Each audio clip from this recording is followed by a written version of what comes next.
Hi guys, welcome back to my channel. আজকের ভিডিওটা একটু স্পেশাল। না, কোনো এক্সট্রিম চ্যালেঞ্জ নয়, কোনো পাহাড় বা নদী পাড়ি দিচ্ছি না। আজ যাচ্ছি হাড়োয়া, কারণ আমার এক বন্ধুর বিয়ে হয়েছিল কিছুদিন আগে, আর আমরা সবাই মিলে তার কাছে একটা পার্টি চেয়েছিলাম। শেষমেশ সে রাজি হয়ে গেল, তাই আজ যাচ্ছি বন্ধুর বিয়ের পর তার দেওয়া ছোট্ট একটা গেট টুগেদারে। রাস্তায় যেতে যেতে চারপাশটা দেখাচ্ছি তোমাদের, গ্রাম্য পরিবেশ, সবুজ ধান ক্ষেত, মাঝে মাঝে কিছু দোকান, আর আমাদের গাড়ির জানালা দিয়ে ঢুকছে ঠান্ডা হাওয়া। আমরা এখন পৌঁছে গেছি হাড়োয়াতে।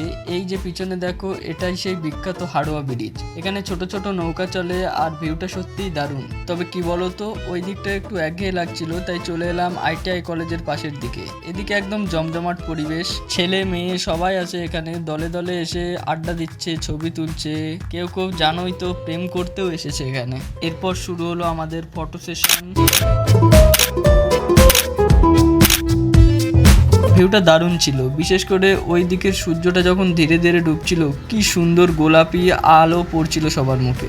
ছবিগুলো কেমন লাগলো কমেন্টে জানিও। কিন্তু শেষে চলে এলাম আমাদের এলাকার নতুন রেস্টুরেন্ট চাঁদের আলোতে।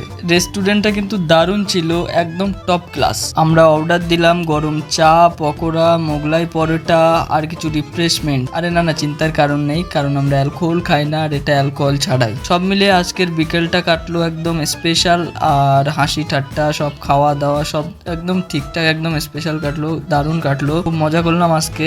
আর এখন আমি বাড়ির পথে রওনা দিচ্ছি, কিন্তু যাওয়ার আগে তোমাদের একটা কথা মনে করিয়ে দিই, কমেন্টে আমার বন্ধুকে ওর নতুন জীবনের জন্য শুভেচ্ছা জানাতে ভুলো না। আর যদি ভিডিওটা ভালো লাগে লাইক করো, চ্যানেলটা সাবস্ক্রাইব করো, আর বেল আইকনটা বাজিয়ে দিও যাতে পরের ভিডিও মিস না হয়। দেখা হচ্ছে নতুন কোনো গল্পে, নতুন কোনো ভিডিওতে। ততক্ষণের জন্য বাই বাই।